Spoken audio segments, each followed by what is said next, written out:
All right, welcome to the Zipf Candy Store halftime show. Can I have our contestants line up right here so you can introduce yourselves? All right, so the way this is going to work is everybody's got a partner. We're going to start with a high school extra point at the 10-yard line. You and your partner are going to alternate kicks as you go. So let's say, who's the team right here? All right, so let's say Jules takes the first kick, then AJ's going to take their next kick. If you make it, you advance to the next round, which backs you up 5 yards every time. If you miss your kick, you're done. If everybody misses, you stay in, okay? So you guys want to introduce yourselves? The man, the myth, the legend, Jules Sanders. AJ Trumpio. Sam Tonkin, 45. Macy's Lats, he's in the house. Andrew Blum. C. Swervo. All right, so Sam is going to hold the kicks. Jules, all right, who's going first from you guys' team? You guys back up a little bit, give them some room. Yeah, your teammates alternate kicks. Yeah. No more left. All right, Jules Sanders to take the first kick. We've got a lot of candy on the line here. The kick is no good. No good. So they're on the chopping block here. If everybody else misses, they're back in. If somebody makes it, they're done. So AJ, you gotta wait. You gotta wait to see if somebody misses. All right. So Mason's Lockins next up. All right, Mason's Lockins next up. Let's see if he can make it.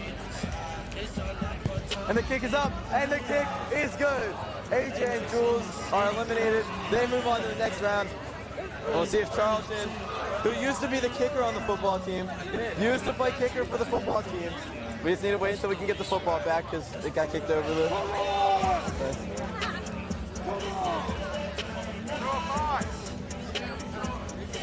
Mason, how'd that kick feel? Felt great. I could probably go from 60 and get on the team right now. The coach now sees me. You know? My teammate is here!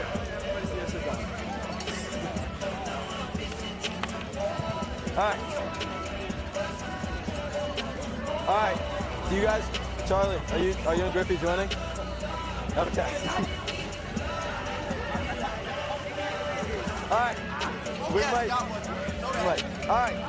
To extend the game. Yeah. Charlie's gonna kick this one. Yeah. Used to play kicker on the football team, and it shows right there as he extends the game to round 2. We'll back it up to a 25-yard field goal. So now Sam Tonkin will take the kick, and Andrew Blum will take the next one. How confident are you in your kicking abilities? I've never kicked football before. Okay. Sam, how about you? Same thing. But you both play soccer. Can I say something? Don't play soccer. I'm the best kicker here. You used to play soccer, so. We're going from the backing up 5 yards. Backing up 5 yards. Backing up 5 yards. Here we go. Sam Tonkin. The kick is up.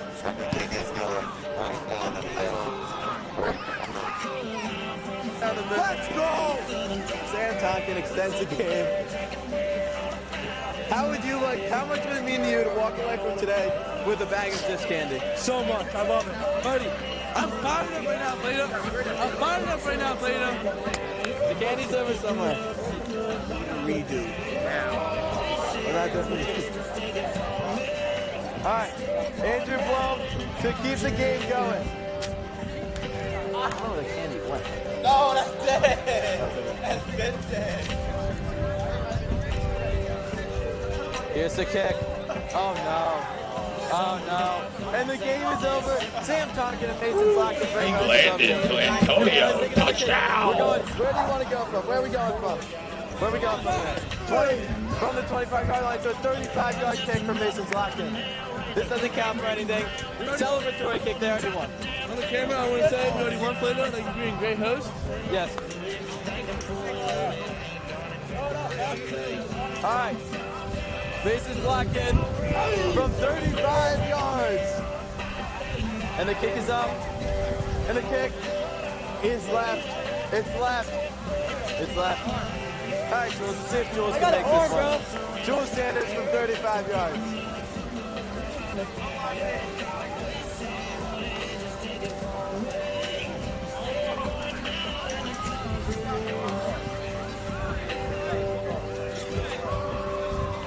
What?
into every one of our students at SCH.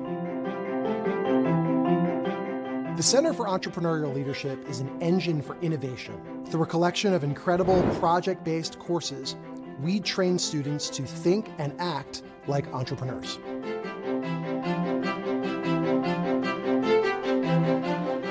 I came to SCH as a fourth grader and I was really intrigued by the program along with my parents. Everyone thinks it's so cool. So I switched schools going into 10th grade. The main impetus for the change was CEO. I know my little sister might come here and this was a big reason she wants to come. You'll come out with one of the most stellar projects and one of the most stellar experiences of your life.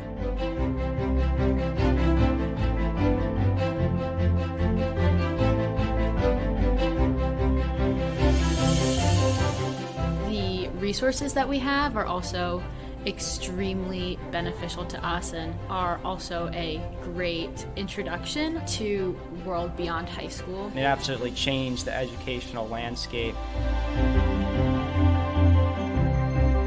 And my project is called Taco About It. It's a card game that inspires people to discuss their mental health. The nonprofit that I'm working on right now is called Helping the Homeless Backpacks. I've had to learn how to design a website and market my product on Instagram and other social media apps. It's an opportunity for me to bring my idea from the idea phase to fruition. We're trying to support these children through a free medical school education. And it really overall teaches the skills of communication, presentations, engineering and robotics, coding. My project is called Girl Go. We originally designed it so that women could feel safer in rideshare cars. The vest project was high visibility, so like what crossing guards would wear. We direct traffic to make sure everyone's safe.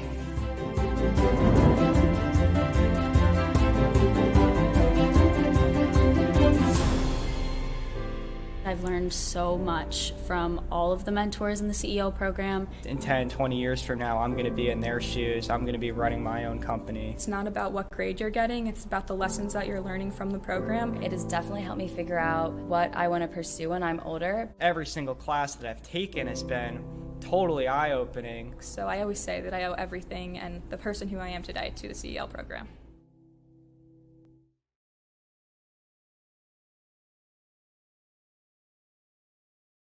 Time Sports, powered by Haro TV. I'm Quinley Dion. We got Sam Bevin, Mike Lee, and Roman Bostic. What an interesting first half, man. I thought we were 14-0, and then the matter of like 20 seconds of the last half, they scored. What do you think about that, Sam Bevin? Man, freaking crazy how it can turn around like that. You know, all it took was one fourth down play. Great throw there from Penn Charter QB. You know, really, you could actually hear the surprise in the coach's voice. He goes, when he was talking, he was just kind of ending the half, you know, talking about how clock's winding down and sudden shock in his voice, you know. I think that kind of conveys what everyone was feeling, you know. We weren't really expecting that at the end. Yeah, and that was a little bit of an interesting play call. You know, 4th and 17, you haven't scored. SCH's defense has been phenomenal through the air. Throwing a testy pass up like that is risky, but it really shows what Penn Charter's out here to do. They're not out here to play this game safe, conservatively. They know what kind of team they're up against. They know what they have to do to win this game. They're going to be taking a lot of risks. I expect to see more situations like that. And importantly, I think they're going to throw that way a lot more. I think they're going to try and start targeting McFadden. So it's going to come down to him and the safeties. Maybe give him a little bit more safety help. But they're probably going to try and throw there, test his confidence, test his mettle, see if he's really made for it. Yeah, definitely a lot of adjustments made by PC after that first quarter where they kind of got beat up on the ground by SCH's rushing offense. But in the second quarter, you started to see SCH need to pass a little bit more, getting into those third and longs after some stops on first and second down.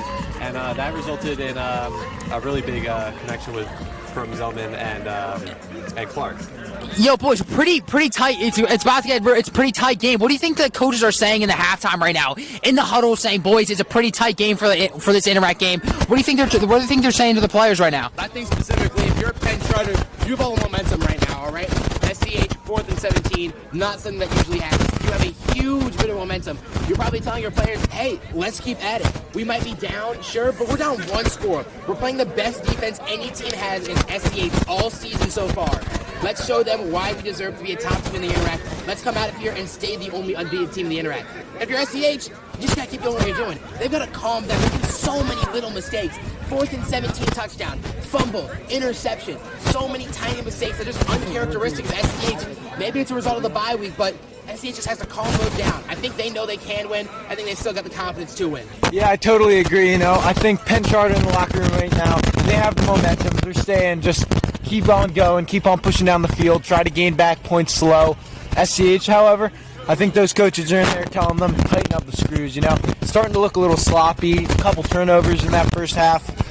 I think if we want SCH to really show what they're capable of, they're going to have to really whip their players back together. And we're going to hear Zipf's promo commercial break, a Game Time Sports favorite candy.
Oh, hello everybody, back to Game Time Sports. I definitely think that I feel like the thing that we saw better is Liam Zellman and Aaron Clark better on connections. You saw that one pass that deep. You could definitely see Aaron Clark's frustration. The whole team got really down on themselves off that open touchdown they could have had. But it looked like Liam Zellman and Aaron Clark connected on the bench, saying, hey, we got this. A lot of game left. Deep pass. Beautiful bench catch by Aaron Clark. Beautiful. What do you think, Mike Lee? What do you think their score prediction is going to be for the rest of the game? I think it's going to be a bit more even, but I do think SCH is definitely going to pull it out. They have a one-score lead. I do think their quarterback allows them more versatility in the offense with his rushing ability, which McGlinchey doesn't really have for PC. So I think that they've got a good chance to hold on to this lead. I'll say the score prediction is 28-21. I kind of see what you're going with there. I think that SCH, if they don't get their stuff together, hopefully they do, I think it's going to not be a super high-scoring game, but I still think SCH is going to prevail due to Finn Whittle hopefully getting a couple more touchdowns in here. I'm going to say final score 32-14. That's a big one there. Kind of agree with Bevan here. I think SCH is definitely going to get their act together going into this half. I know Coach Knopf, he's a guy who's going to go in there and make sure everything is situated. He doesn't care that they're up right now. He knows there's mistakes. He knows that there are issues made, and he's definitely able to talk to in the locker room. This team's going to come out here motivated, energized, and ready to clamp down on those mistakes. I got a final score a little bit closer, though. I got 28-14 here, final score. Yeah, definitely. I feel like SCH is definitely a better second half team. Like I'm going with the Hill School. They're a little slow off the gate. I feel like SCH is a better second half team. I'm going to go with a little bit closer game. I'm going to go 28-21. I still think the touchdowns are going to happen, but I really do think it's going to be a tight game. For Penn Charter, the biggest thing that they can keep them in the game is less penalties. There were so many penalties from Penn Charter, losing yards. But definitely, let's go SCH, let's go Blue Devils. We're going to bring it back to B. Flato in the booth. This is Zipf's Candy Halftime Show by Game Time Sports. I'm Clement Dion. This is Sam Bevan, Mike Lee, and Roman Bostic. Thank you, everybody. Ian Kilpatrick to return for the Quakers. Blue Devils lead 14-7. All right, thank you, Quinn. We've got the second half of the first Interact game of the season here from McGuire Stadium.